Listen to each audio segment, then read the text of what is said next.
part of the process, right? We know the value of data. It's not part of the process to look at. Finding insights is the difficult part. One is getting started, like, as we were talking, I think it was Katie, you were saying, right, we started and we did not finish it, or we did not pay attention to it. So getting started is difficult. And then in collection, or happens automatically, but then finding insights and acting on those insights. If that becomes part of your process, you'll learn. I mean, this is where even bigger companies, I worked with one of the largest technology companies in this area. They were spending so much money on advertising. Well, they have an infinite pool of money, it seems like, right? You can spend all this money on Google ads and stuff to drive people. But then when we started looking, I'm like, there are tons of opportunities here. You could spend that much money and make way more in the back end by just making some modifications, because the data is there, it's telling you a story. You just have to take action on that. Yeah. In minor tweaks. I already have 500 things to do today, so taking action implies not doing something else, and I so we'll be happy to help. Yeah. So we have 26 people registered. That typically means that we'll have 12, 13 people show up. No, one half is typical. So I want to wait a couple of minutes, but we can start with introductions. And what I would like to do is to get a sense from each person where they're at on their Google Analytics and A/B testing journey when we go. So, just 15, 20 seconds. Who are you? Why are you here?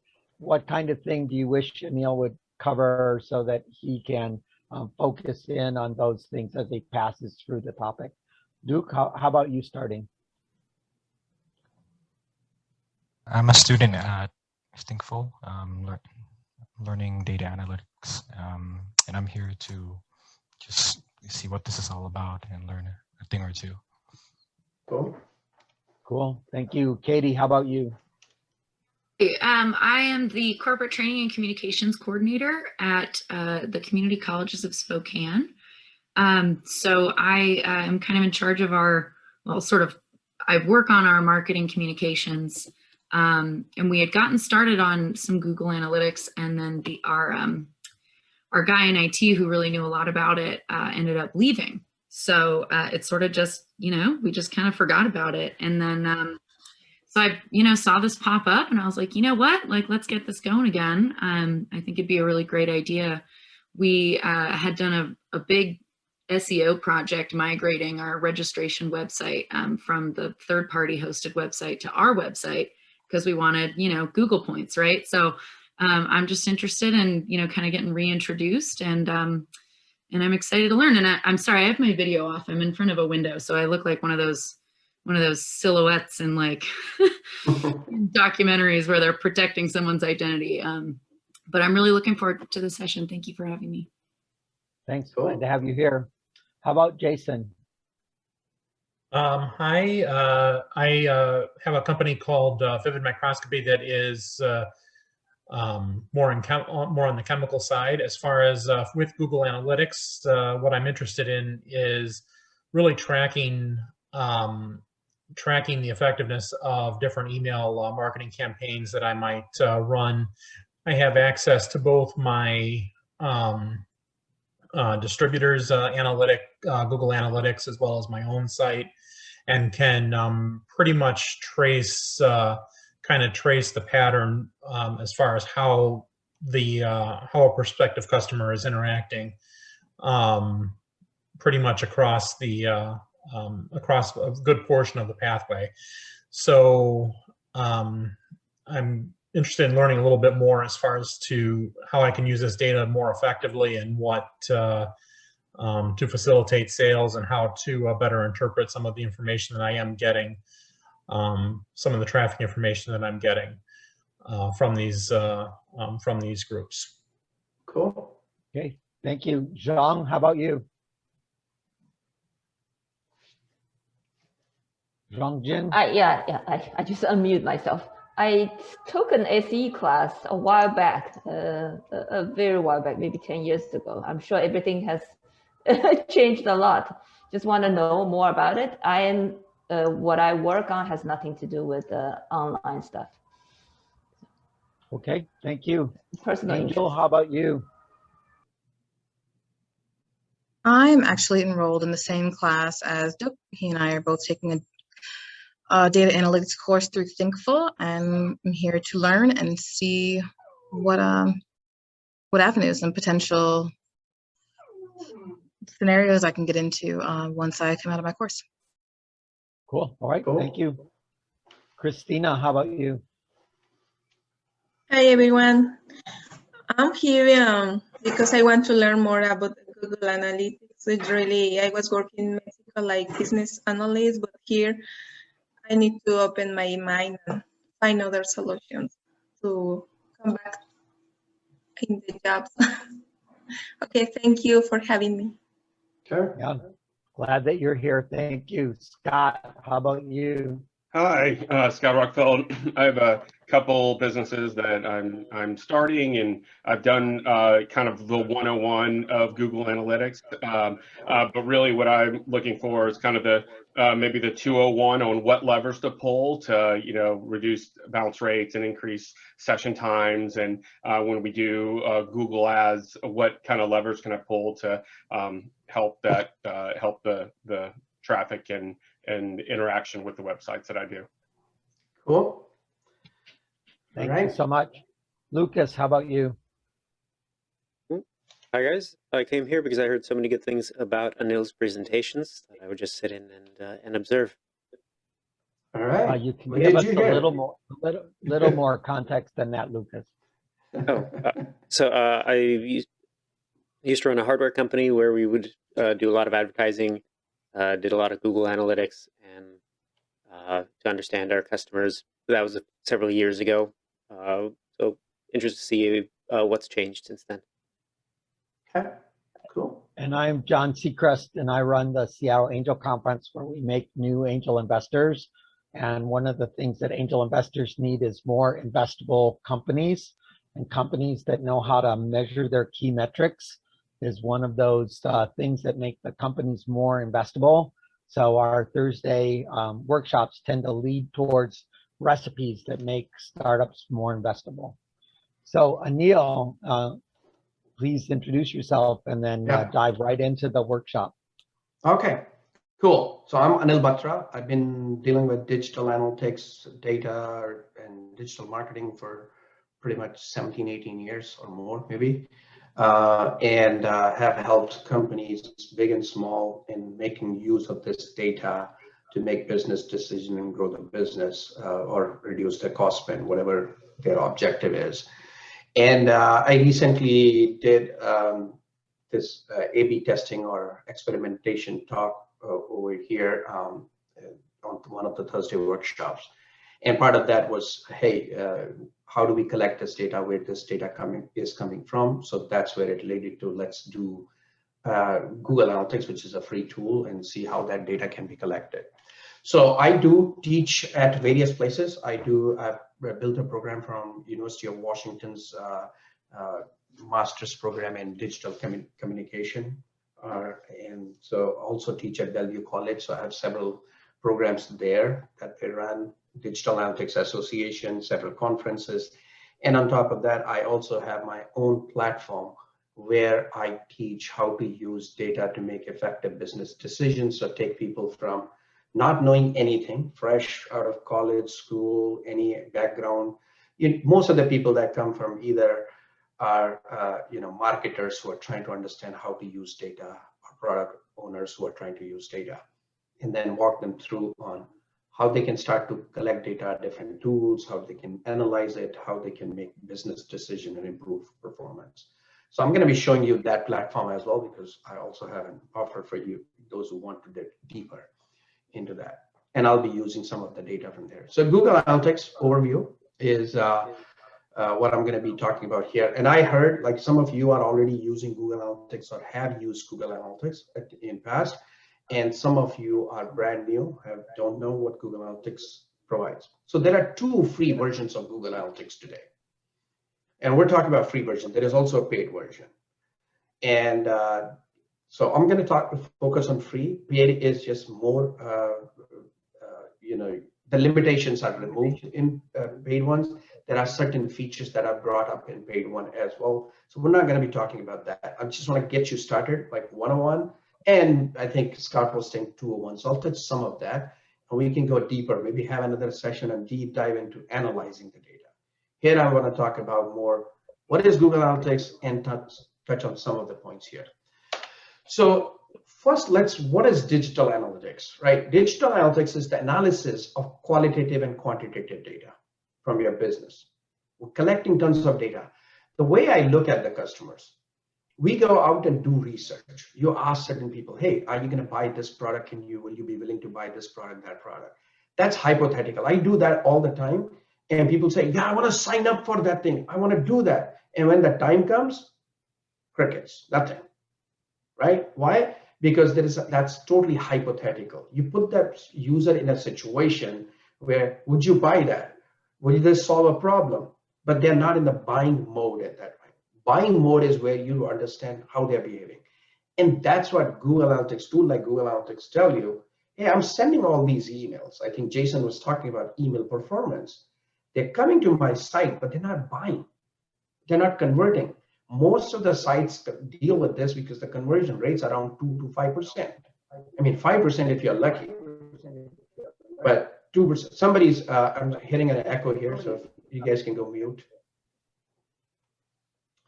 So that's where all this data, that's coming up. Qualitative is fine, surveys, why did you come here? But there is quantitative, which is users are voting by their clicks, by their behavior. And that's what Google Analytics, tool like Google Analytics can allow you to do. It's one part of the equation. There are other tools as well. But once you bring the whole ecosystem, you can understand what's going on. So the idea here is, this is from Avinash Kaushik, who works at Google. It's Google Evangelist. And his is your improvement to drive a continual improvement of the online experience that your customers and potential customers have, which translates to your desired outcomes. So what do we want? And then what can we learn from our users' behavior to drive that? We want more newsletter signups. We want people to sign up for a free trial. We want them to opt into this, or we want them to buy this thing. Whatever that desired outcome you want, you have to understand how users are behaving on your site to drive that. Where are the points? I mean, I think Scott mentioned bounce rate. How do you reduce that bounce rate? We'll cover what bounce rate is. We'll get there.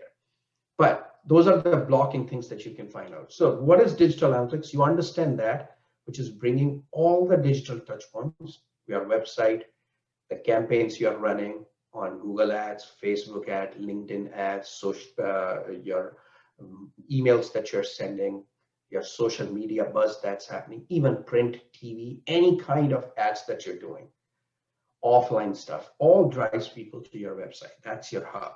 And you collect all these data. So collecting all this data and then understanding what's happening is what digital analytics allows you to do.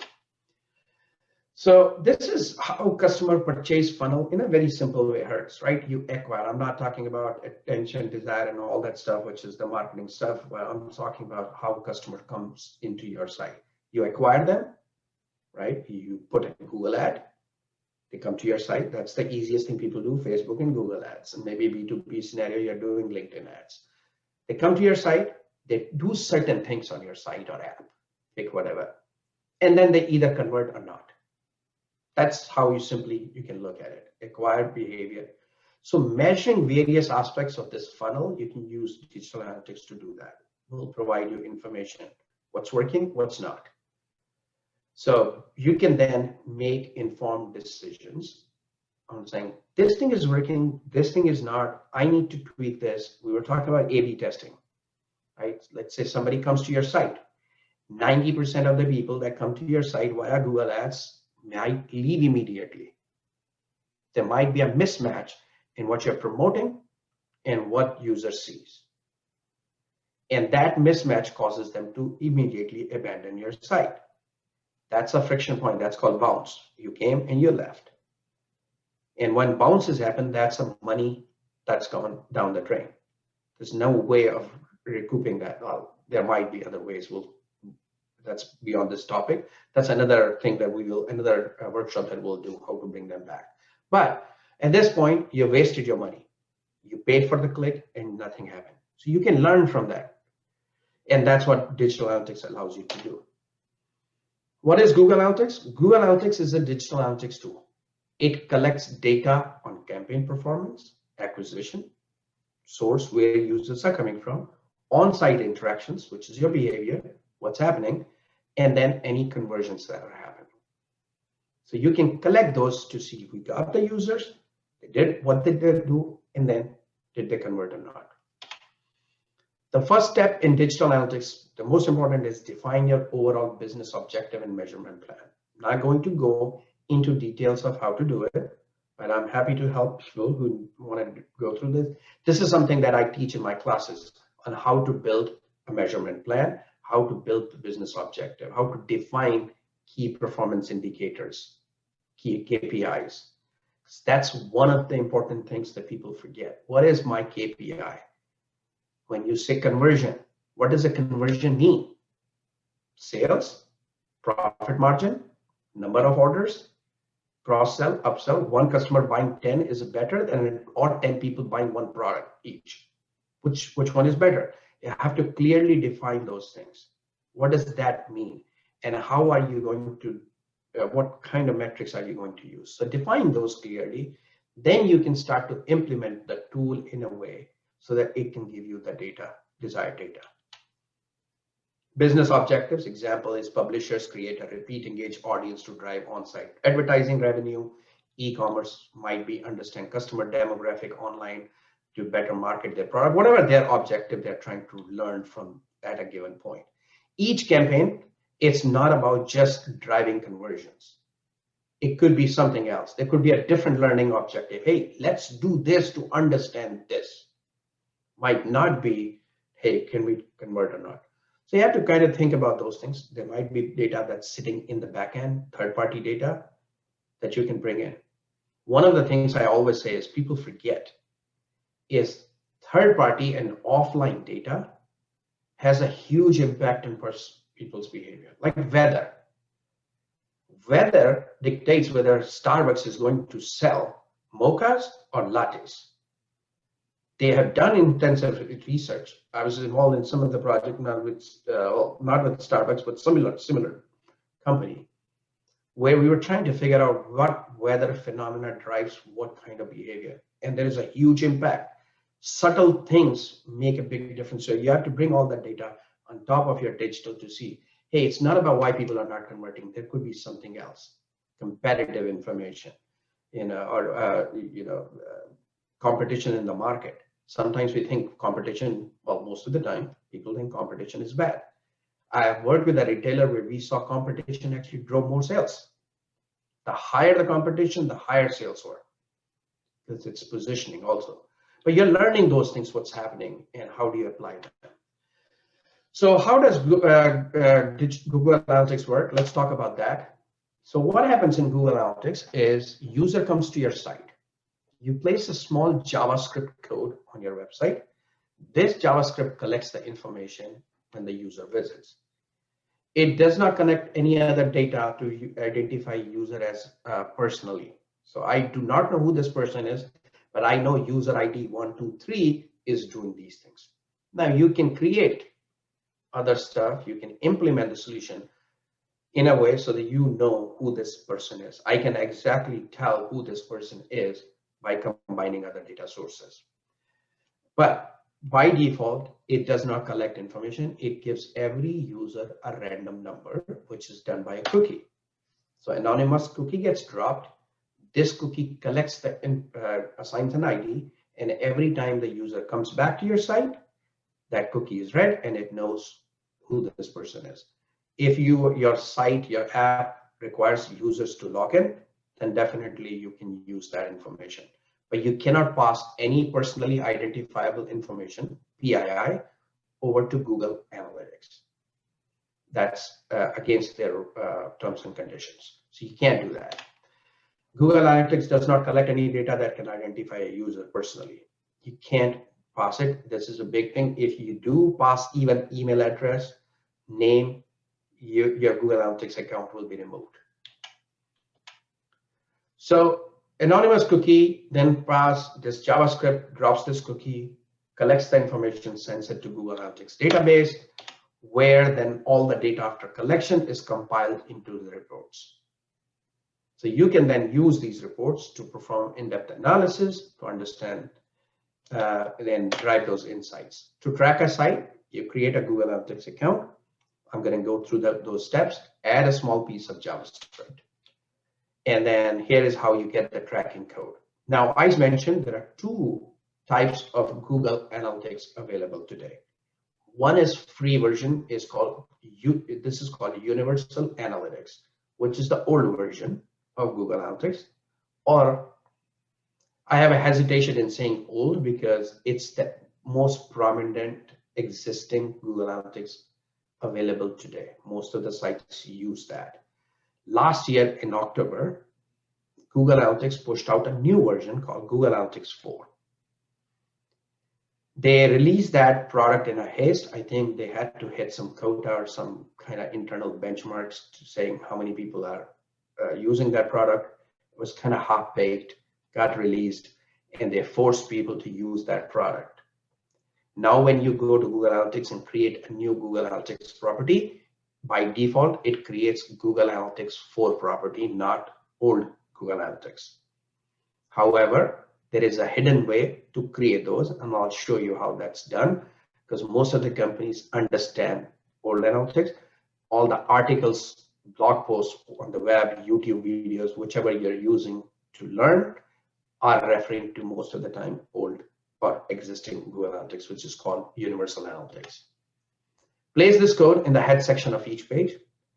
Right after the opening head, every time a user visits this page, collects information. Now, I do not suggest doing this, even though that's how they place it. That's how it's done in most of the time. I suggest using a tag manager solution called Google Tag Manager, which allows you to decouple the tag, the page code, and the tags that you're putting. So rather than putting Google Analytics directly on your website, you're putting a tag manager code and then managing all your tag, whether it's Facebook Pixel, whether it's Google Ads conversion, Hotjar you're using, any heat mapping, other heat mapping tools you're using, any other conversion tracking you're using, they can go in your tag manager. You can easily remove, configure everything within a tag manager. I'm not going to go into details in tag manager here, because that can take another 6-7 hours to go through the whole thing.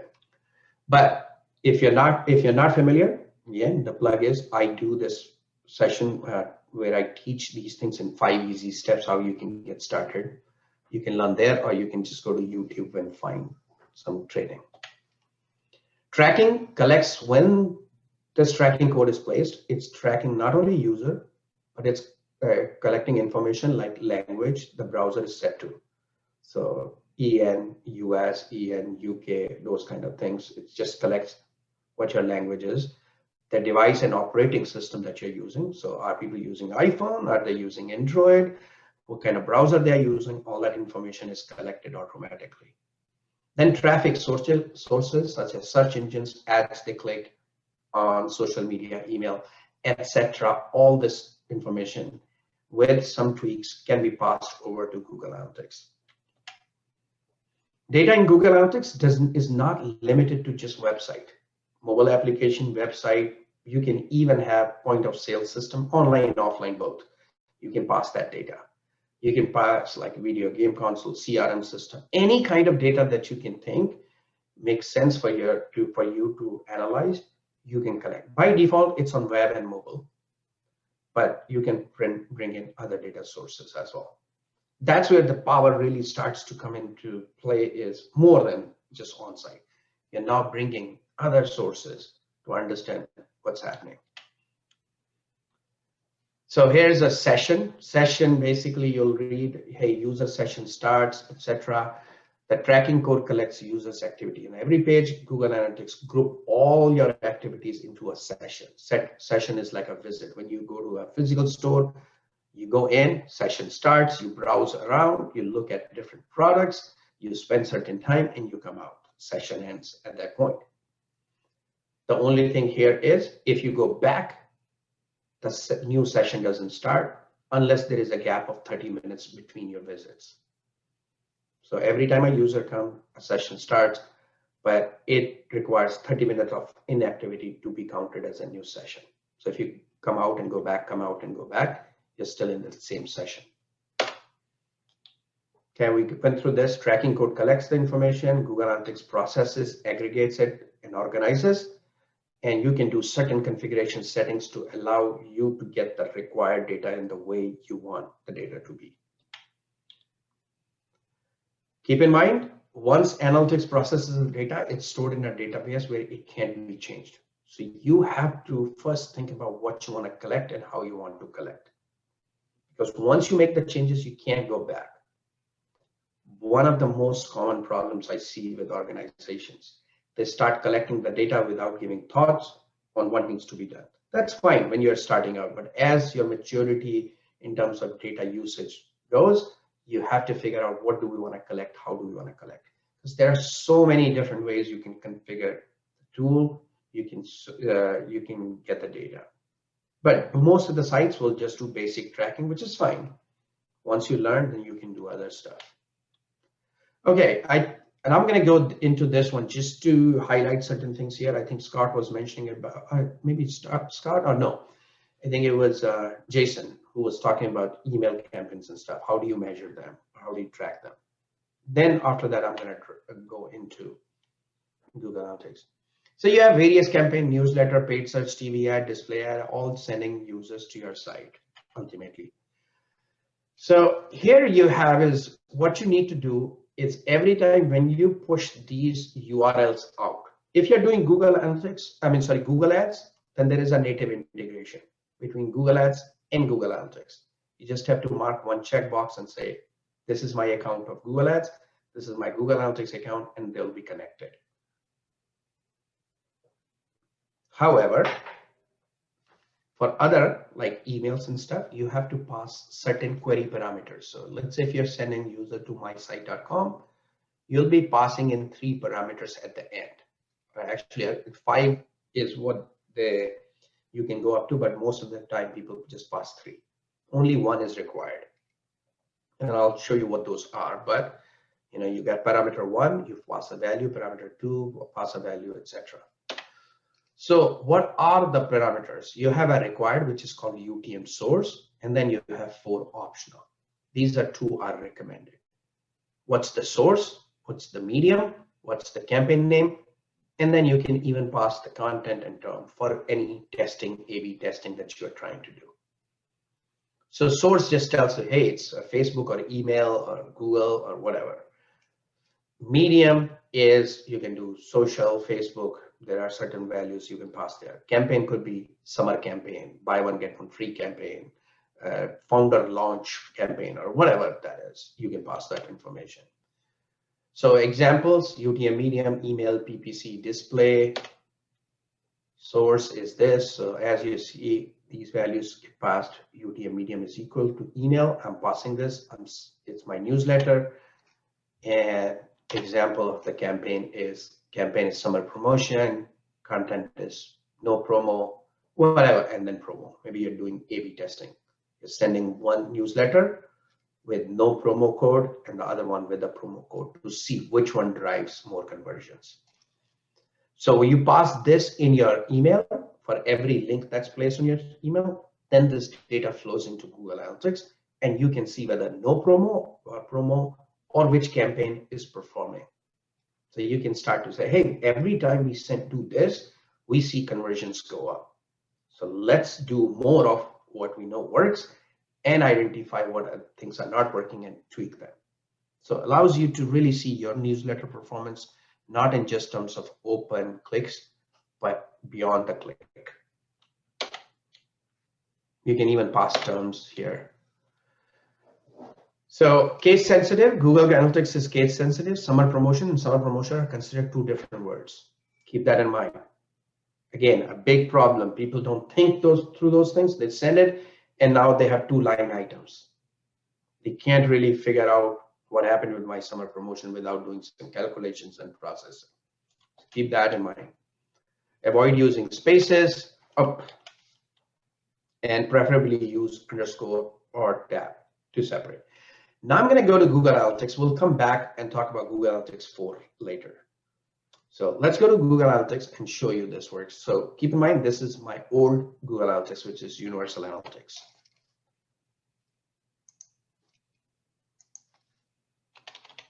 You guys still see my screen or no? What are you seeing on the screen? Yes, working great. We see your presentation. We do not see your Google Analytics. Okay, so let's go here.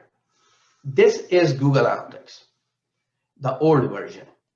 So in this one, you have first is real-time information. Real-time information, the way it's configured is you have your reports here. Before I go into real-time, you have your reports here, all the categories. Expanding these sections will show you the type of reports there are.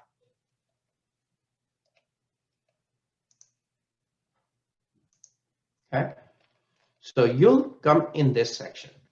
When you're starting out, first you'll go to admin section. Once you set up your Google Analytics account, it will take you there. That's where you will get your tracking code that I was talking about. So tracking code is right here. This is the code that needs to go on all your pages. That's the code that collects the information. However, like I said, you don't put this directly on your website. You use Google Tag Manager, and you can find out how to use it right here. Step by step, I go through that in the program, but you go through that. Okay, so once that tracking code is there, it'll start to collect all that data. Then, once that data starts to come in, you'll see in your real-time report what's happening on your site at that given moment. How many people are there, where they are coming from, traffic source, keywords. Keywords does not get passed anymore from search engines. And then active pages, where are they right now? Location tells you the location they are, so you can see which countries they are visiting from. You can drill down into locations to see the city, state information right here, where they are coming from. There's an active user here. And this is all based on the IP address. Not accurate, 100% accurate, but gives you a close idea. Traffic sources, where they are coming from, and then the content they are looking at. Events that are happening, and we'll cover events. Events are certain activities that people do on your website. You can track any user interaction or page interaction that can be tracked as events. So let's say a user is scrolling on the page, I can track that as an event. User is downloading a white paper, I can track that as an event. Did they see an ad? I can track that as an event. Did they click on an ad? I can see that as an event. They clicked on a button, I can track that as an event. Every action I can track. And that's why, since you can track a bunch of stuff, you have to be really careful in what you want to track so that you can put the right code on your site to track it. Then you have audience. Audience is all about users. Very, very powerful information. And I'm going to go over that in a minute. You have acquisition that tells you how you're acquiring the users, where they're coming from. Behavior is on-site behavior, and then conversions is whether they are converting or not. Audience tells you information about your users. So key things here are to look at their demographic information. This is all collected by Google. It's not your data. When a user comes to your site, Google has lots of information about them because they might have a Gmail account, they might have done some searches, they might have used some Google product, they might have visited a site that has Google Analytics code, etc. So they have lots of information. They can provide that to you for free. You can look at that, only 17% of the users who are coming on this site are we have information on. So you got 17% people, we have age information. And let me just move this, 17.89, same percent, 82% we have age, 17.89 we have the gender information of those users that are coming here. You also get interest information. So if your target, you know, hey, I'm selling these products, my target is this age range, this demographic, you can go in here and find out. Also, if you want to know what are these people interested in other than mice coming to my site, what are they looking for on Google, you can find that information here. For this particular site, they are technology mobile enthusiasts, most of them are, and you can look at what their other things they're interested in. What are they currently looking for at Google? They are searching for financial services, investment services, business services. A lot of users are doing that. And you have other categories that they might be interested in. Now, how can you use this information?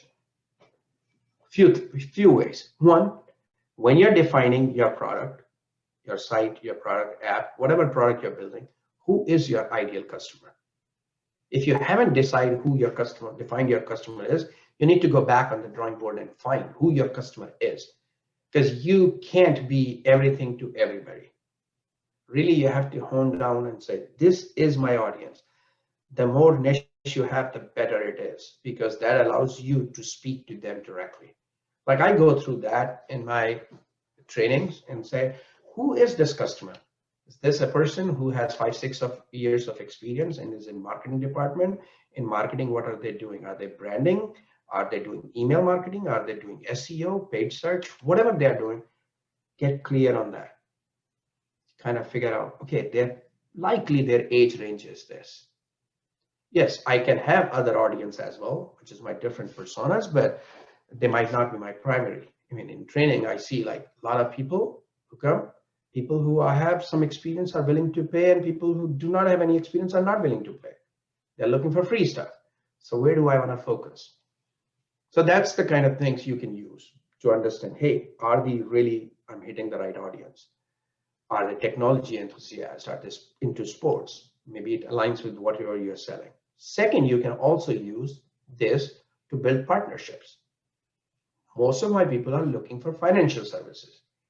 Is there anybody in my network that I can reach out? Because if most of the people who visit also visit there, maybe other people that I'm not reaching, I can reach via this channel. So it helps in media planning, partnerships, whatever you're doing, it can help there as well. So you can identify those places and work with them. Maybe your branding, your messages that you're putting will align to them. You're selling something. If they're looking for financial services, can you craft your message in a way that aligns with their thinking, what they're in market for? Those things you can use. So powerful, you can use this, and this is the free data that's coming from Google Analytics. You have geolocation and what they are doing, what language they are using. This is from browser language. So a lot of people from Great Britain and US and there, India as well. So you can see their languages and see, hey, do we have messages? Do we have websites that are resonating with us? If you're seeing a bounce rate is higher, why will people bounce? Think about that. When you are doing Google ads or Facebook ads, hopefully, not hopefully, but you should be targeting the right audience. Defining that goes back to where I said, define who your customer is, who you are trying to reach. With each campaign, you might be trying to reach a subset of your audience too. If for this campaign, we want to reach moms with 2 kids who live in this kind of area and have traveled internationally and have done this, whatever that is, the more focus you have, the better your messaging will be, better your offer will be. And once you define that, if users come to your site, they should hopefully not bounce, because wherever they are sending them, that place needs to have that message resonate with those users. I came to your site to download a white paper, But if I have a hard time finding where that link is, I'm going to leave.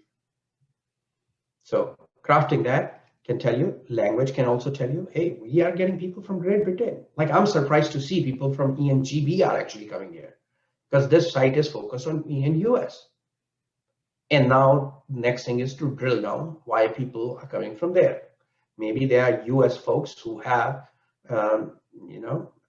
set their settings to ENGB. You can find that by putting a secondary dimension here. And then you can find your users and region. Now I can break down the data to look at where they're coming from. ENGB, and I can just focus on ENGB users.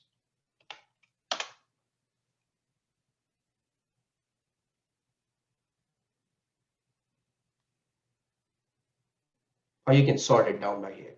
So ENGB seems like a lot of people, England, India even are coming. Stockholm County, yeah. So a lot of people in India have set their browser information to ENGB, which is fine. There could be, that's where we expect them to be. That's fine. That's something the business has to look at and say, is this right or not? Not expecting people from England, people from India are expected to an extent there. Now, I don't know what this Stockholm County is because that's a lot of people from there are coming. So that's how you can drill down. There are other things you can do, but secondary dimension is a way to drill further down into your data. All right. Then you look at the technology they are using. That also is a factor why people would leave, because if it's your website might have been built for Chrome, but not taking Edge into account. If people are coming from Edge, that might be a problem. In this case, if you built everything around Microsoft Edge, then maybe you're leaking users here. So the bounce rate, for those who want to know, is right here. People who come from Safari are leaving. 72% bounce rate. That means 72% of the people who come and land on this site using Safari, they leave, and Safari is a big one here. So in that sense, I have to look at it and say, why are 72% leaving? Chrome users, nobody leaves. 2%. They come to the site, they engage further. They look at more pages. But from Safari, they are bouncing. Edge, they are bouncing. It could be something, the way the site is rendering is not correct. That tells you, hey, we've got some problem. Maybe the call to action is not clear, where it just scrolls down. The view is not clear, and users leave before scrolling and looking into that. So that kind of information you can find out from here. I'm going deeper into analysis. There are several ways you can analyze that data across, put some dimensions, cross them, do across these dimensions. And there is also segments you can add.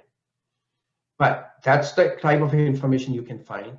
You have acquisition, which tells you your traffic, which channels your traffic is coming from. Directly means they are directly typing or coming from an email. Also sometimes shows up in direct if you properly do not put the parameters. Social, organic search, referring sites, paid search, and any display advertising you might be doing. Then you can look at the bounce rate and see which one is resonating. People who come directly, they know they are coming to that site. So obviously they are not going to leave unless they go to a page that's very specifically solving their problem. People coming from social are leaving at a higher rate than people coming from organic search. That means their intent is being served. One of the problems in organic search is we've paid so much focus on SEO. Let's get SEO right. You look at keywords, you start putting the content out, you're just forgetting the intent of the user. I see this over and over again. What is the user trying to achieve? Google is now smart. They'll figure it out and say your site does not belong here. And if they don't have enough results, your site might show up, but people come to your site and then leave because their intent is not fulfilled. When you're typing a keyword, you have to make sure you're answering their question with your stuff.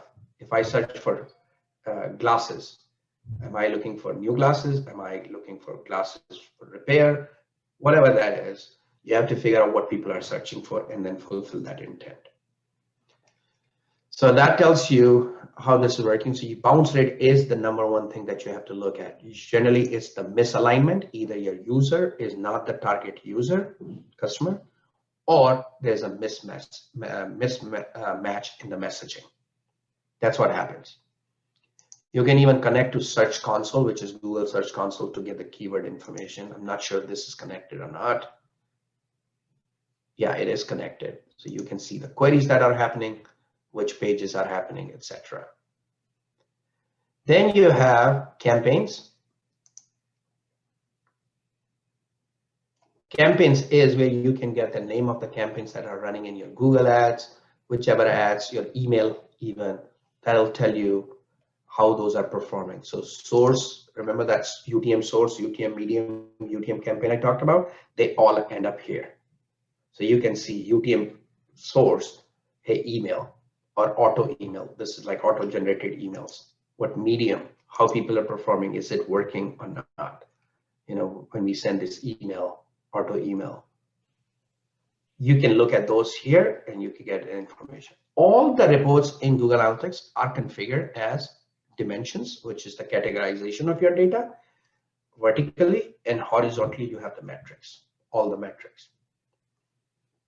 And here you also have conversion tracking if you are doing any kind of conversion, registration, discussion, classification, etc., e-commerce. They'll start to show up on this side.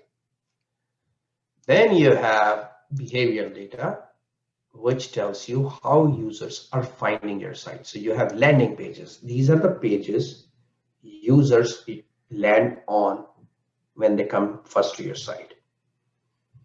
And bounce rate is tied to landing pages. People come to landing page, that's the only page they see and they leave. So which pages they're coming, landing pages, and looking at that. And then exit pages, which pages they're exiting from. Then you have conversion data. I might not have conversion data, so what I'm going to do is I'm going to find another demo account. This is Google's demo account, merchandise store, and use that data. So you should have conversion data in here. This is Google's merchandise store. If you go to Google's site or merchandise store, you search on Google, you land on that site. This is the data for that site. And it's publicly available.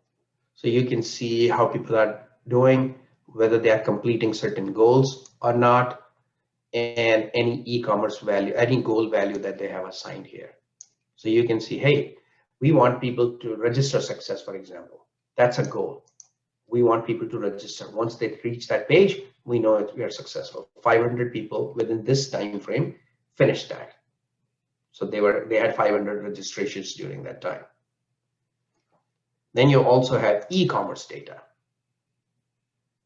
So what Google is selling, you know, their internal promotion, average order value, they're selling about $68 on their site. Total revenue that they generated on that site was $31,000 for that time frame. That's a week's time frame. What products they're selling. So you can see Google Unisex Echo T Black. That's the one they're selling most, all that stuff. So you can have all the product information. What are we selling? What are people buying? Are they buying the right stuff? Do we need to push more products, etc.? You can get that information here.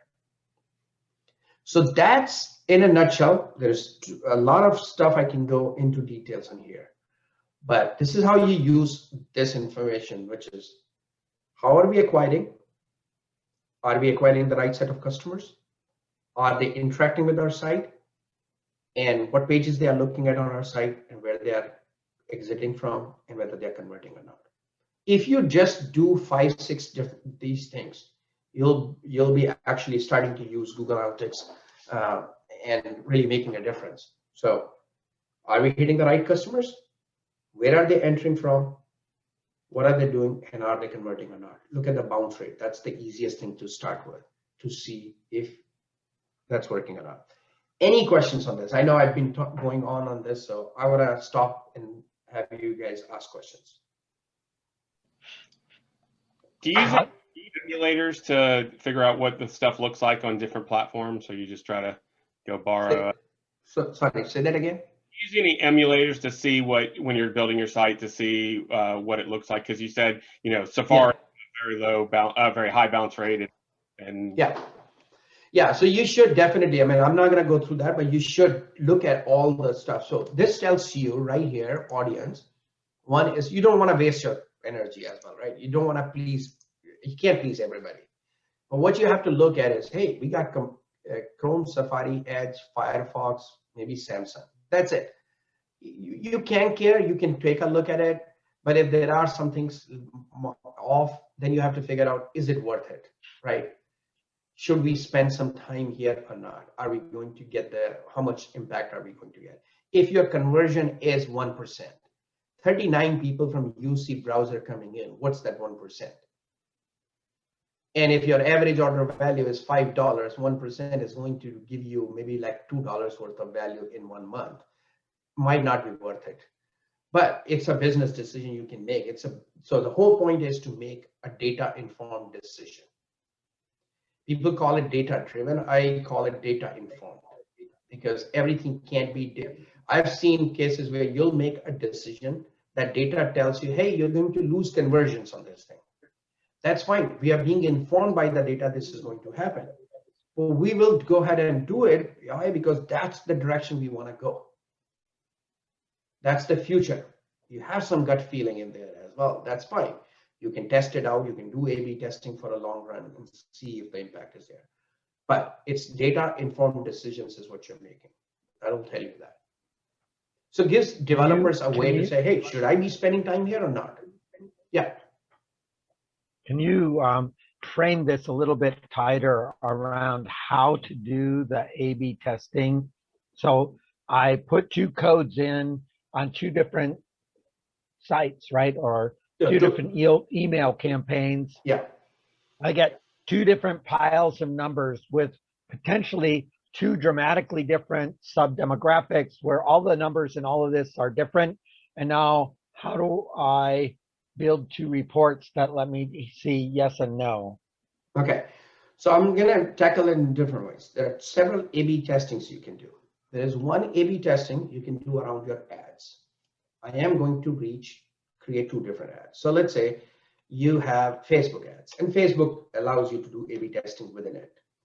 So let's say I define 2 different set of audience, or 2 different set of messages, or 2 different set of offers. Could be, you can define 8 different subsets. It doesn't matter. So for simplicity, A and B. A is I'm trying to reach females 18 to 25. B is females 26 to 35. I want to see which one this thing will work for, right? 2 different audience, simple. You create 2 different ads for them, or maybe same ad, but 2 different audience, because you're trying to test which audience my product will resonate with.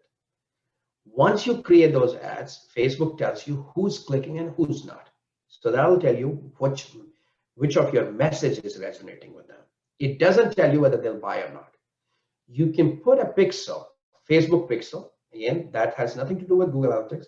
It can go in a Google Tag Manager. Facebook pixel can collect that information and tell you who's buying as well. So not only clicking, but who's buying it. Where Google Analytics come into play, let's say you find out the message resonates with both of them.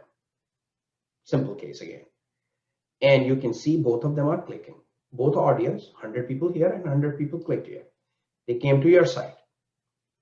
But audience A, because you have tagged them in your campaign acquisition channels, right here, where you can define 2 different set of audience. Let's say this is paid search and display, or display and affiliates. Let's say that was my code, because you can have source medium code. You can pass the code UTM terms. You find that, and then you say, hey, DFA CPM is 55 and this, both are coming equally, but then I see 98% bounce rate on DFA CPM, right? Audience 1 and audience 2, 98% bounce rate on audience 1. What's going on here? Both of them are clicking, but when they land on my site, something is not working for them. At that point, you can now craft an A/B test on your website and say, I'm going to give a different message to this audience and a different message to this audience, and see if that makes a difference. So there are several ways of cutting. That's where the whole planning comes into. You use the data, you get informed, then you craft another test to do it. The whole point is, I mean, if you look at this is minor traffic. I have seen 0.1% difference in bigger sites can have a huge impact. You know, you have to be able to detect that kind of change. But let's assume you are able to move the needle by 1%, 2%. That's a lot of money that you can be saving or driving. Not only you're saving money on advertising, but you're now driving more higher conversions. So the ripple effect is there.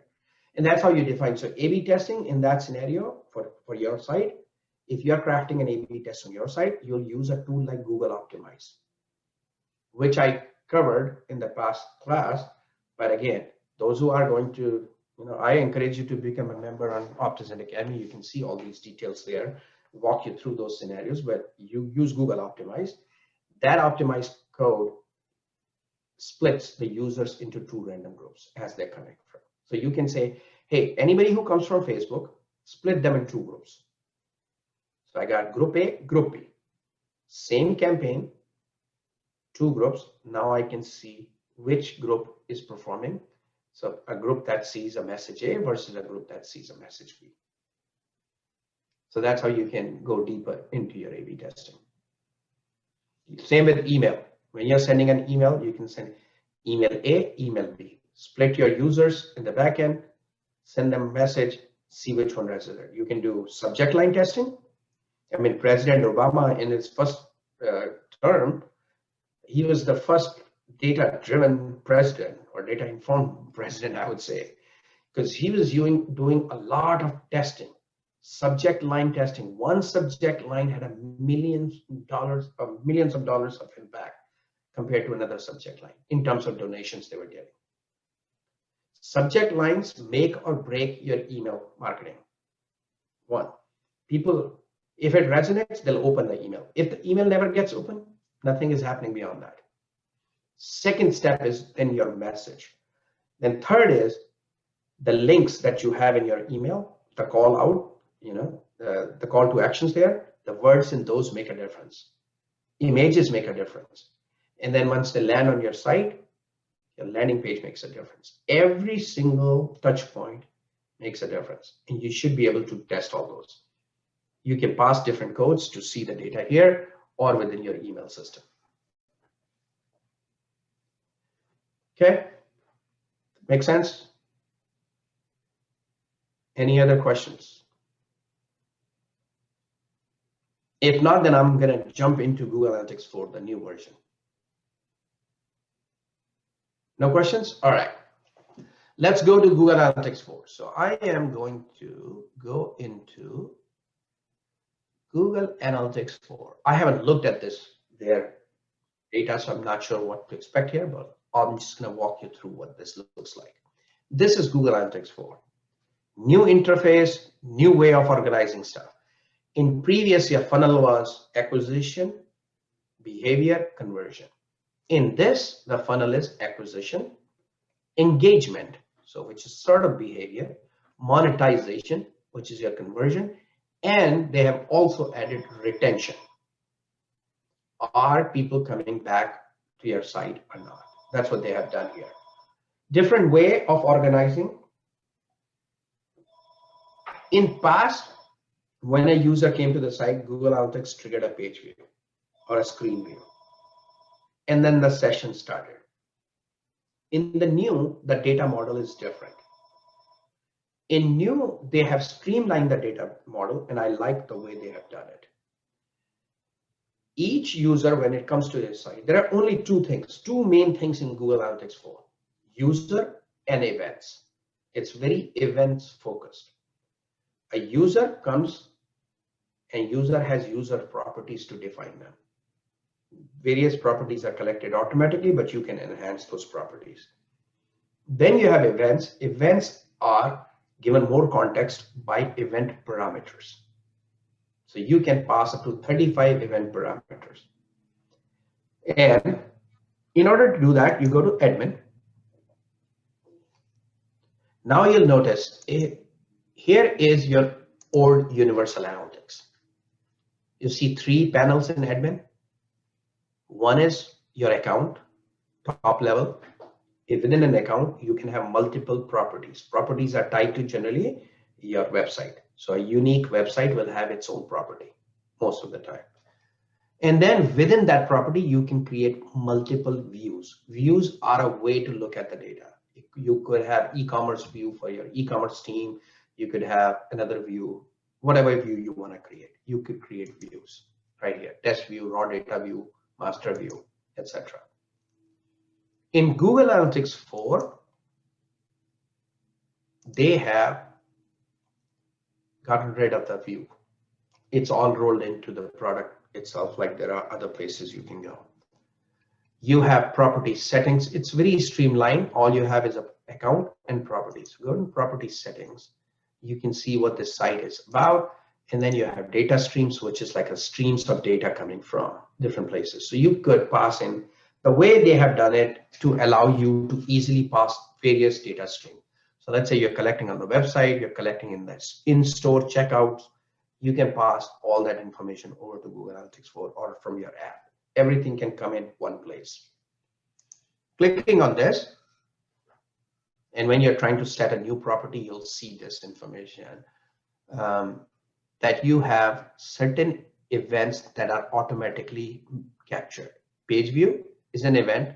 User, when they scroll to 90% of your website, that's captured as an automatic event, and it's called enhanced measurement. Outbound click, when user clicks on a link on your site and leaves the site, that's captured as a click. An event. Site search, when things are happening on your site. Actually, 1, 2, 3, 4. Yeah, they have less. Let me go to another property and show you that here. I'm gonna go to a nil but try account.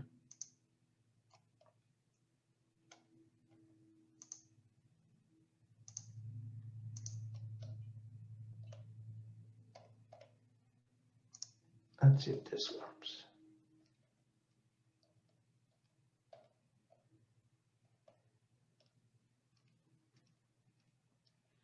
For course, I think, yeah, that's the one I can do.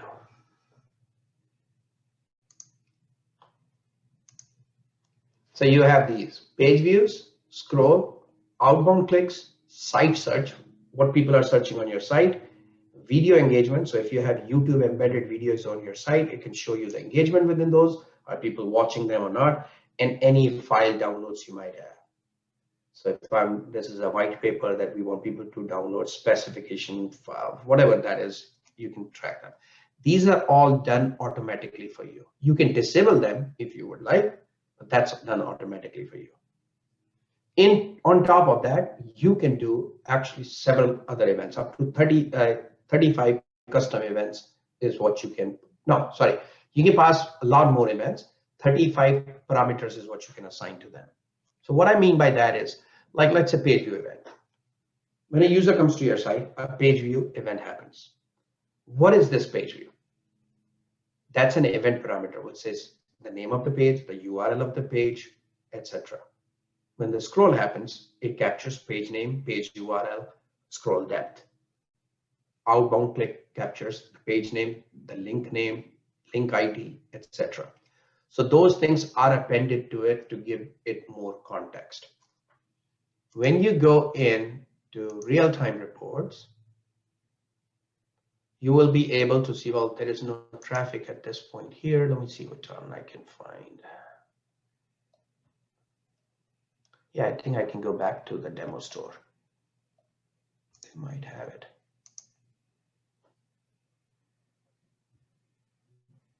Yeah. So right now in real time, you can see there are 121 users on this site.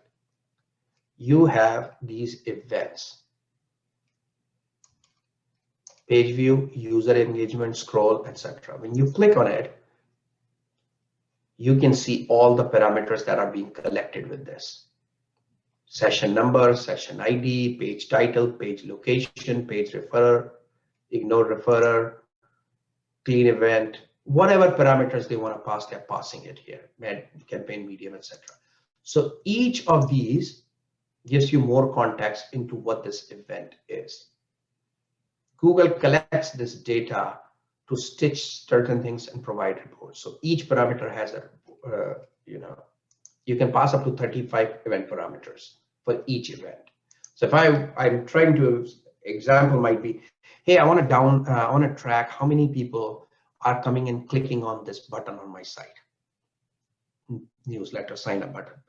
I want to pass parameters like where they came from, who this user is, the device they're using. I mean, I'm just making up, but stuff, you can define any kind of parameters you want to give more context to what's happening. That's what event parameters are. Different way of tackling than Universal Analytics was doing. Then all these reports are showing up either in these buckets right here, how many new users versus returning users are on the site, what their engagement is, what their lifetime value is, how they're trending, how much total revenue you're making, how many e-commerce ad revenue, etc.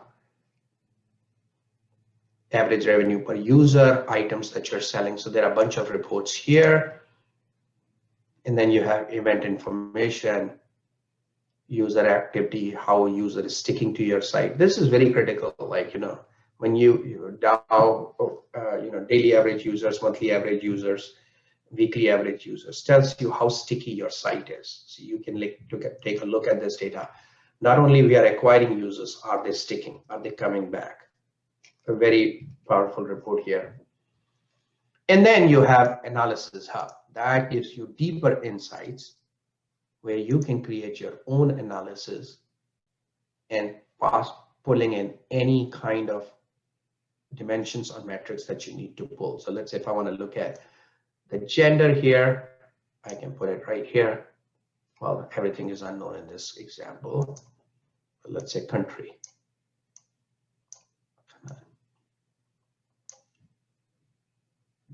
That gives me the country breakdown of users. I can put in device category to see how various devices are working. US desktop, US mobile, India desktop, India mobile, etc. And you can start to, so you can create your drag and drop reports here. All right, this is an overview of Google Analytics, both Universal and GA4. I went through it very quickly. Hope this makes sense. And I'm going to take questions and then dive deeper into what questions you're asking, so we can go in there. Because there's a lot that I can go here. I mean, I can spend days and days going over this. It takes time to get used to everything, but starting again is get the code on your site, use it for basic stuff. You don't have to worry about going very deep into it. You can always reconfigure. Always you can come back. You can throw this data out and you say, I'm going to start again because now I understand better. The whole point is you're collecting this not for sake of collecting, but collecting this to gain insights into your users. What they're working, what marketing is working, what's not working, is this offer resonating, call to action, is this button resonating? I mean, I've seen minor color differences on your website, button callouts, buy now, enroll now, sign up now, shop now. These make a huge impact. You can track all those stuff and see what's happening. Where is the problem? Make your hypothesis on what to test and how will that impact. Test it out. And you can see those things in Google Optimize or other tools. So, oh, go ahead. Yeah, open for questions, whatever questions you have. So as an example of a place where we're struggling, we have tickets on Eventbrite, and we're trying to track the effectiveness of our ticket sales ad campaign on Facebook. And apparently Eventbrite has done something that makes that hard to do. And so we're not actually getting the data. So how can we know whether or not people are buying our tickets?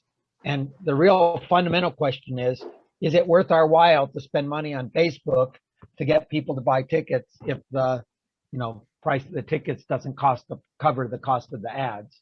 We're having trouble doing that math. Any suggestions? Yeah, the challenge here that you have is because you're using third parties in both scenarios. You're taking Facebook ads and you're driving traffic to Eventbrite. In my opinion, for me, that's a no deal. I'm not going to spend my money to drive traffic to somebody else. If I were to do that, I would think about having my own platform to do this. Behind the scene, it can be fulfilled by Eventbrite. I want people to be exposed to my platform, right? It's my money. I don't want to make you look like and become this lofty valuation because I'm sending all your traffic to you. So in that scenario, I would say is figure out, can you have a landing page on your site? Drive users to that. There is several benefits to that. You drive from Facebook, you pay the Facebook, you get these people on your website. One, you get a pixel, return pixel. In future, you can then see, hey, people who actually bought or clicked on this button, I am going to only target them or people like them. So you can't do that when you do not have that pixel. Eventbrite can do that. Now, what you have done is enable Eventbrite to know, every time I do this, now I know these people are interested in startup events. They bought this. People who from Facebook, they can use that to even grow their base. So my suggestion is create a landing page on your site, the whole process if you can. If not, at least the landing page. Then you'll know what percentage of people click on the button. You still won't get how many converted, but at least you'll have one step in the middle that you have the data for, and then you own that data. So set up a landing page where they come to, and then if I can, process it directly with PayPal or whatever. Correct. And if I can't, send them off to Eventbrite. Can I then send them back to my website after they buy the ticket from Eventbrite? That is an Eventbrite question. I do not know if they allow that to. They should. I think they have a loop back. When you do a PayPal, right, you go through the process. PayPal says, send me back to the merchant. You can send it back to them. But I do not know how Eventbrite works. But that'll be step number one. And I think you'll see a huge difference there because using that pixel, you can even make your marketing even better. Okay. Yeah. Any other questions? Jason, you got a question? Yeah, so I'm wondering, just so I'm clear, so I can add a tag from Google into an email and track the performance. Basically, can I track a specific person via email and see, like, let's say I'm emailing somebody from University of Washington, and can I track that individual person using that code? And so then if they click through to, say, a poster content or something like that, can I'm just interested in following up with individuals that have shown an interest in some aspect of my product via an email marketing campaign of some sort. Yes, you can. However, it's not simple. Okay. So let's break it down step by step. One, you can create the URLs, as I mentioned. It's called URL Builder. So if I go in here and I call it honeybee, okay, URL Builder. I'm not sure what I clicked on. And why is it going? Oh, my son set it up to Bing because he gets some points here or something. Okay. So URL Builder, Google Analytics.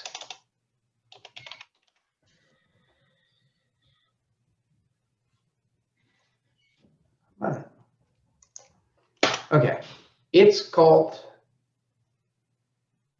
Google Analytics URL Builder or Campaign Builder. Not this one, somebody else's thing, spreadsheet right here. This is called Campaign URL Builder. So what you do is, let's say you're sending this to anilbatra.com. and your source is newsletter, and your medium is email, and your campaign name is, as they call it, spring sale, or whatever the name is, you'll see this URL gets created for you. So you have a UTM source, medium, email. You can use that. Now, if your email system allows you to do it, you can pass a user ID here.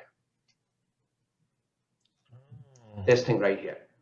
So every user has an ID assessor. You can't pass email address. Okay. You cannot pass their first name, last name, anything. You can pass an ID. So if your email system has an ID, let's say MailChimp, you can assign an ID to each person, or whatever system, assign a random ID to each person as they sign up, right? Okay. Usually in databases, you have that. So if you can find that, then take this ID. When a user lands on your site, this is where Google Tag Manager can come into play. Google Tag Manager can take this ID and drop it in a cookie. So when they come to your site, now you have an ID in the cookie. Maybe you already had an ID in the cookie if you allow users to log in. Then you don't even need that. If they land on your site with this, you know who that user is. Okay. Right? You can then pass that cookie ID over to Google Analytics. And I'll show you how that's done. Well, I won't go into the details, but there are ways to pass it. And I can pass other parameters as well. Then once you are in Google Analytics, so let me go here. And let's take a look at this site, which I was playing with yesterday, actually, for another class. Yeah, I think this is the one. Not this one, I think. Yeah.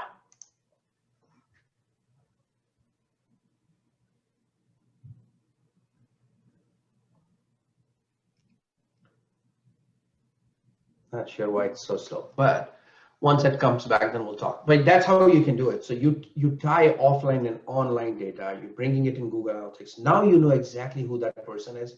You can even know what they did on your site, every activity. Google Analytics 4 has something called User Explorer. This is a new thing that they have released. You can see all their activity. At that point, you can just pick up the phone and say, hey, you did the, I mean, you have to be careful with how you phrase it and say it. And you have to have your privacy policies and all that stuff, listed out. So it doesn't seem creepy. In B2B scenario, it's not a big deal, right? You can just say, hey, I was noticing you downloaded this and you did this and this. How can I help you? Okay. I'm not sure why this is taking so long. Something is stuck So here. can we take a step deeper in that? Yeah. Jason goes and he finds, 1,000 people that are prospects that he really wants to go after. He puts a code in. Yeah. What tool does he use to rewrite the code for each individual email message so that it goes to them?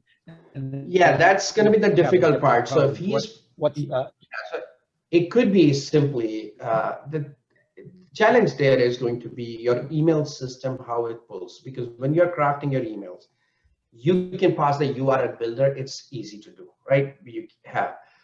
What you don't have in the email URL builder is the unique ID of a person. Other UTM campaign source medium are going to be the same for every email. That's the hardest part. And there is no automatic way in these kind of emails. I mean, there are some systems that will allow you to pass that ID because they're, you can have a custom field and you can pass that. That is the hardest part. I don't know what email system you're using. I will be happy to sit down with you and just take a look and see if there is a way to do it. Second, the best way is if your site allows users to log in, right? Facebook, Amazon, you're basically logging in. No matter where you're coming from, they know who you are. That is the best case scenario. Most of the site like this one I'm showing you has two sections. People can register and sign up, and people don't have to sign up. Like, 10%, 20% of the people sign up. If they sign up, I have their user IDs.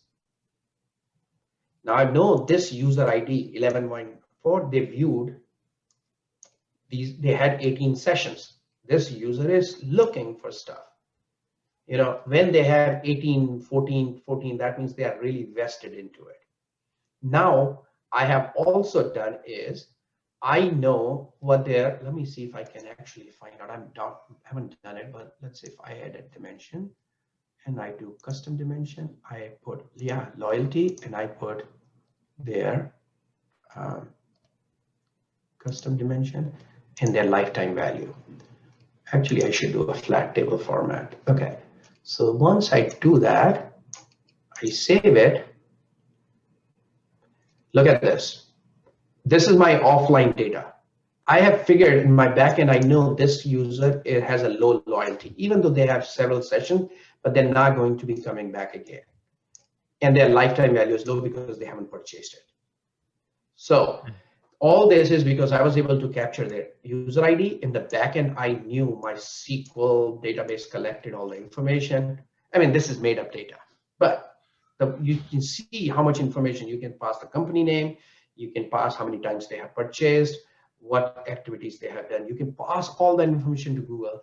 Now I can slice the data by saying, give me everything my low loyalty customers are doing or high loyal customers are doing. Okay. Yeah, You can really go. cool. It's not easy to set up, but once you set it up, it's there. You know, some systems it's easy. The hardest part is that email stuff. But if you're dropping a cookie when users sign up, then it becomes very, very easy. Okay, that's awesome. Yeah. Thank you. Cool. Yeah. And Google Analytics 4, actually, let me go in here and see if I can find, yeah, user ID flow, not this one. Let's see if I have data here. I have so many accounts here. I'm not sure which one has data, which one not. Here, let's go to Analysis Hub. And I'm going to go to User Explorer.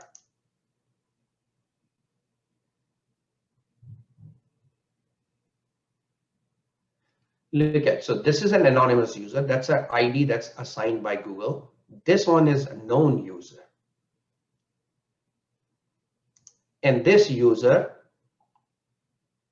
tells me what they did. So on 16th, they did a page view. They went scroll, the page view, page session started. And that depends on what events I'm tracking. I can track a bunch of events on them. I'm not tracking many events here. On May 4th, so they did on May 4th, then they came back on May 16th, and that's it. Maybe there was more. All the activities that they did, look at this. Page view, they scroll, page view, scroll, page view, all the activities. So if I were tracking like what 5 pages they downloaded, what kind of buttons they clicked, I can track all that. So I know this user from, I know their location, but if you have the backend data, then I can just know like who they are, their name, etc. Everything, their lifetime value, their loyalty, whatever I need to do, I can find that here. Look at how much activity this person did. 1,500 events they did. They didn't purchase anything. That's why there's low loyalty, I guess, or whatever. How many transactions they did. So you can get to each individual level if you set it up right. And that's a wealth of information, right? That's the missing piece. I know somebody came from this company in B2B scenario. I have no idea what they did. This tells you that. And you can go back with a much more informed messaging to them. You can even target much better message to them. Somebody who has already gone through 3 white papers, you don't want to show them the first one again. You want to show the most logical next white paper or product or offering or deal. It's a lot of work to kind of figure it out, but once you do that, like automatic, there are so many ways. Now I'll show you another way. I haven't figured that out in GA4 yet. I will figure it out, but here, another way to do it. Let's say here, I'm here, main site. This is my playing site. I built this site 25 years ago and sold the database years ago to somebody. But since then, the site has been running. But here's what you can do. So let's say you are in your acquisition mode. Just any place you can go. Actually, let's say hide content. You can go from anywhere. The whole point is to add a segment. So let's say I create a segment. That's a new segment. And I want to create a segment of all the highly loyal people. You can create whatever, high, low, medium, whatever. Go in here and I say, okay, give me custom dimension, because it's through a custom dimension. That's a whole process you need to go through. And I pick loyalty, because that's the data that Google doesn't capture. I have enhanced the data from my offline data. And then I start typing in high. Okay, so these are my highly loyal customers. And I call them high loyal, whatever. Just name it. You got that? Okay, so now I can see how my highly loyal customers are doing on my site. That's one way of doing stuff. Second thing you can do is when you go to add segment, find the segment that you just created. High loyal, I think this is the one I created just now. And as you can see, I keep doing these demos to show how this works. But then I can go over actions and I can say build audience. So this is John, back to your answer. If you're doing Google ads, this will be very, very critical. Like you can say, who is clicking? I can then create an audience for people who are clicking. What happened here? It's still loading. I'm not sure why it's taking so long. Maybe my Facebook is messing it up. Sunspots.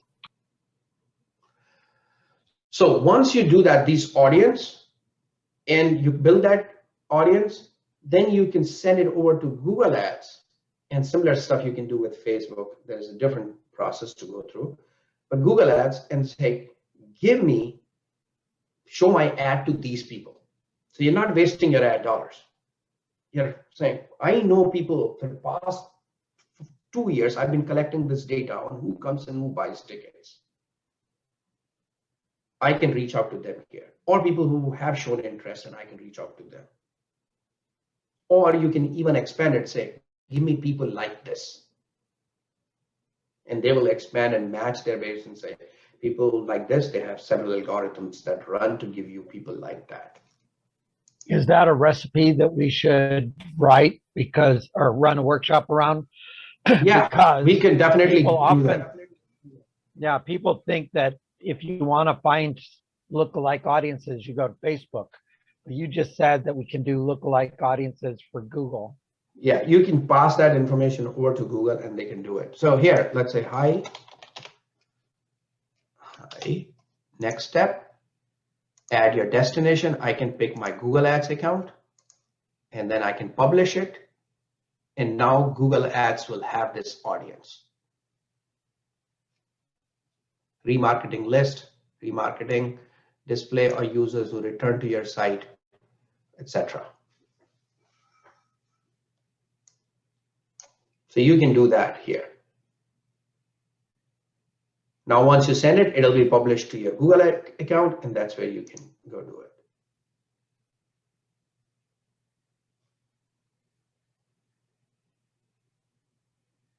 Cool.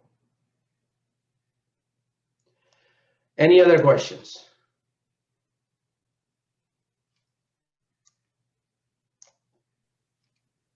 How do we keep from getting lost in the weeds with 50 million details and always spending 100% of our time tweaking things and yet not actually getting to results? Yeah, so as you saw, it's like full of information right here. There's too much data here, right? So what you need to do is really focus on few things. Get started. Look at landing pages. I think either Jason or Scott, I don't know who was talking about that. I think you said landing pages. Look at that. Bounce rate is happening on landing pages. That's where the low-hanging fruit is. Start from there. Don't worry about anything. You can also, the other thing I would say is audience. Make sure you're reaching the right audience. That's it. If you start there, then you'll start to get a lot of information. Obviously, if you're spending ads, you might want to focus just on your ads and hey, we're spending tons of money on Facebook. let's just create something that will allow us to get deeper insight onto people who are coming from Facebook. When you're in a startup phase, you're not doing 10,000 places where you're marketing. You pick one or two channels like Facebook, Google Ads, maybe, right? Or LinkedIn. Focus on those things, then it becomes easier. Don't worry about other things, other segments, anything else. Just focus on those things. If once it becomes a habit, I mean, another thing is you say, hey, if you have an intern or somebody, and hey, send me this weekly report on how our site is performing. You don't have to go to Google Analytics. They go into Google Analytics, they pull the information out, and you get something there. Now, next step is find insights. That's the difficult part. Pulling reports, creating, that's not. Finding those insights, then you have to figure out the business. And that's where you as a founder, owner can drive. Hey, we're trying to reach this. Our goal is not to make money at this point. Everybody wants to make money, but maybe it's the growth that we're after. How can we grow this? I'm seeing only 10% growth. Yes, we're making money from those people, but I want aggressive growth. I want 100% growth. Why are we not getting enough visitors here? And why not making them stick? Why are you putting buy now button on the landing page? I don't want buy now. I just want them to give us their contact information. Those are the kind of things you can look at. Every few months, month over month, or a few months, you'll have a different objective. That's what you're trying to drive. Have an intern do these things. Send them to my trainings and we'll get them trained so that you get the right insights. Do other folks have questions?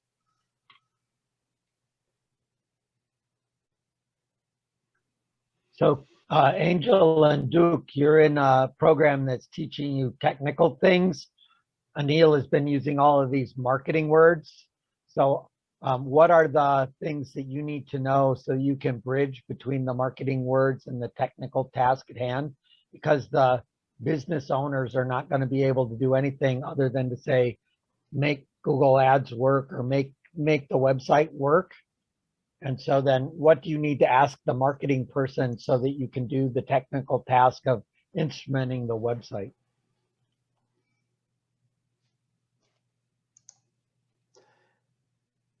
I just showed you this thing. Those who want to learn, go deeper. Here is your 50% off deal.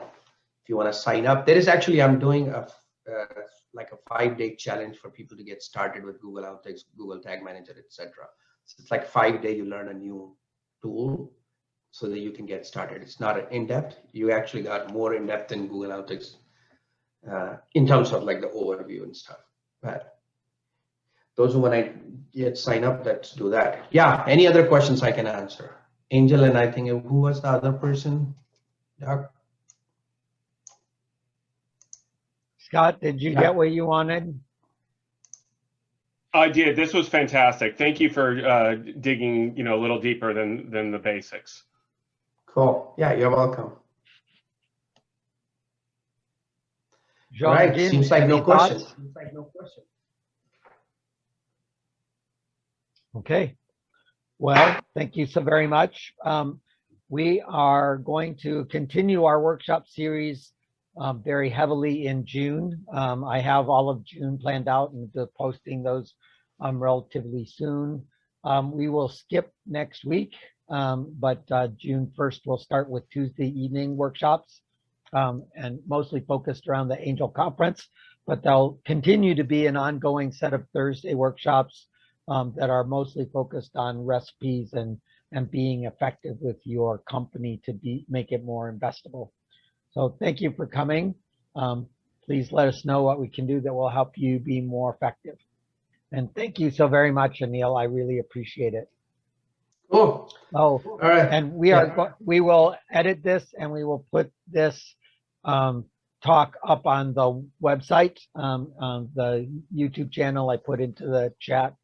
And so on the Seattle Angel YouTube channel, we have a bunch of our past workshops.